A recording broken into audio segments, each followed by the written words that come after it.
This is not some bunch of fancy words, a bunch of hokey pokeys, and all kind.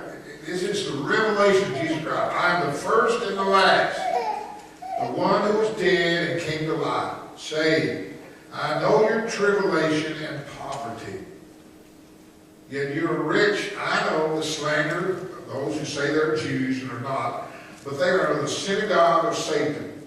Don't be afraid of what you are about to suffer. Look, the devil is about to throw some of you to prison to test you, and you will have tribulation for 10 days.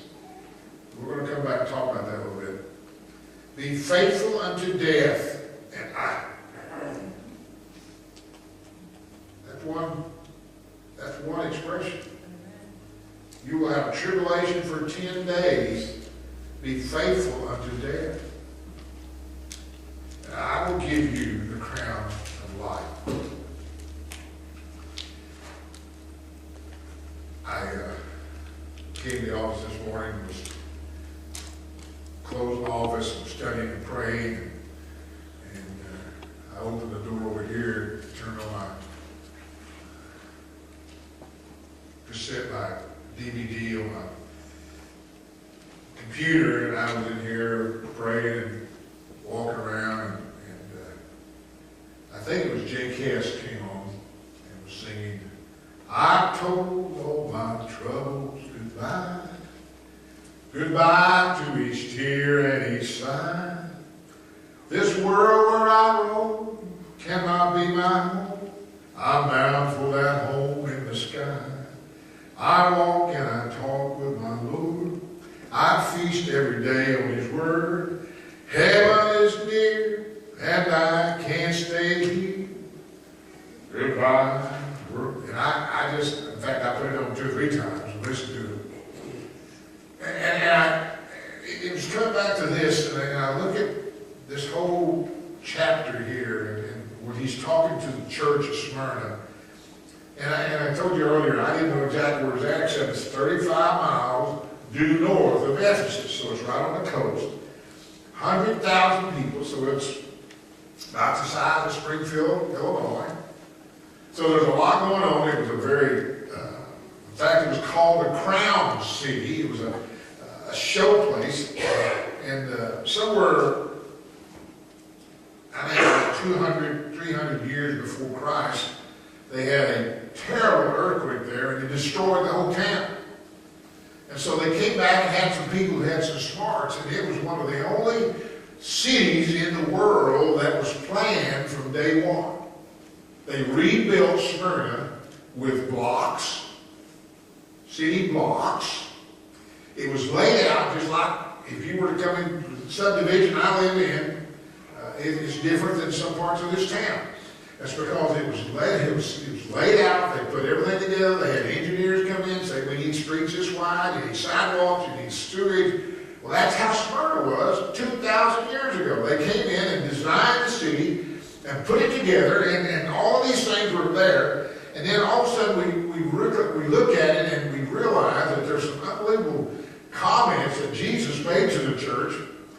And I went back and looked at it, and one of the coins that they, back 2,000 years ago, that came out of the city of Smyrna, was it said, first in Asia in size and beauty. One commentary said there were 7 unbelievably beautiful temples that were built to different gods that were there in the city. In fact, there was one temple, the temple of Zeus, and there was another temple down the road a ways. They paved the city street with gold between the 2 temples. I'm going, boy, no wonder we read in the Bible that, the streets of gold in heaven are going to be there. We don't quite understand it, but in this day and time, there were some unbelievable things going on. I've got written down here there was a temple to Zeus, and there was a temple to Aphrodite and Apollo, one to a temple of Cybele, and there was also, it says in the scripture we just read to you, there was a very thriving Jewish community there.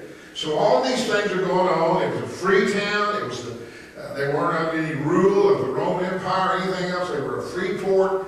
And And what had happened is they were so appreciative of the Roman Empire that one time the Roman soldiers were fighting some battles north of there, and they were in a blizzard, and the people in Smyrna literally took the shirts off their back and took an offering and food offering and sent to the troops so that they could be blessed. So there's some good things going on in Smyrna. It wasn't just an ugly town, but it was a pagan city. And in the midst of this pagan city, you got a struggling, let me paraphrase this, a struggling Assembly of God church. They were on the backside of town, and even though Jesus says in this passage of Scripture, he said, you are poor, you look weak, you look poor, but you are rich beyond imagination. Amen. That's right. And one writer I was reading, it said, one phrase he could use was a poor little rich church. And I like that. You know, we talk about the poor little rich kid, but it was a church that was going through unbelievable things. And what he's commenting to them about is in the midst of all of this junk, the light was shining in an unbelievable way. He said, you are letting your light shine the way you ought to be. Even though there were things going on. I came through, after I took them to the airport today, I came down the field and they're doing all kinds of harvesting and starting. And I talked to Rick earlier, and some of his fields are not ready. But I was in Mexico on a missions trip several years ago, and while I was there, I went to a meal where they were taking corn and crushing it and making flour out of it, corn meal. Folks, it took me back 200 years. They had a stone in there, and there was a donkey pulling that stone around, and there was a man who was feeding that corn into that deal, and he was crushing that corn as it came by around.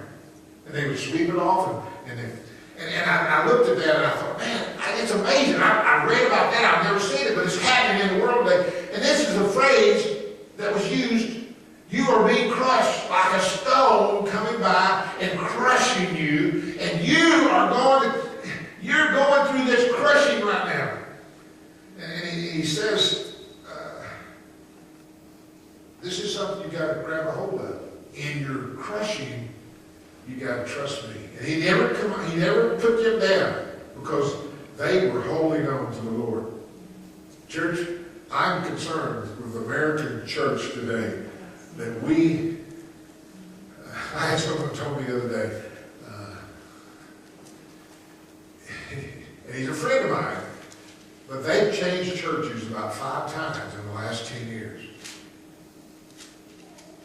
And I said to them, why? I just wanted to know. Well, this happened. And this happened. You know? And I wanted, this is my own, I wanted to say to them, you know what? We're all imperfect. The only one that's ever been perfect is Him. What we've got to learn to do is when that problems come in churches and that problems come in our lives, that we got to understand that He said, I will walk with you, I will talk with you, I will never leave you defenseless. And so He's telling them when you're going through this thing, and I thought about how, and I went there and did some research about the church, and I went back to all the temples and things, and this is what I found out. Some of the temples were against the Christian church, the Jesus church, because they said they were cannibals. Somebody would come into a service and they would be taking communion. They'd be taking the wine as the blood. They would be taking the bread as the body, the broken body. And so the word got out, and this church, this temple, put out the word. That's a bunch of cannibals down there. Now, I don't think anybody would walk in here today and say we were cannibals. But you know what? Do we understand communion? As you take these elements, do you understand what they signify? Do you understand that you take upon yourself? That doesn't mean we go through it, but you understand that Jesus shed His blood for us. That His body was broken for us. That's why we break the bread. And so, it's amazing how sometimes we look at this and we say, well,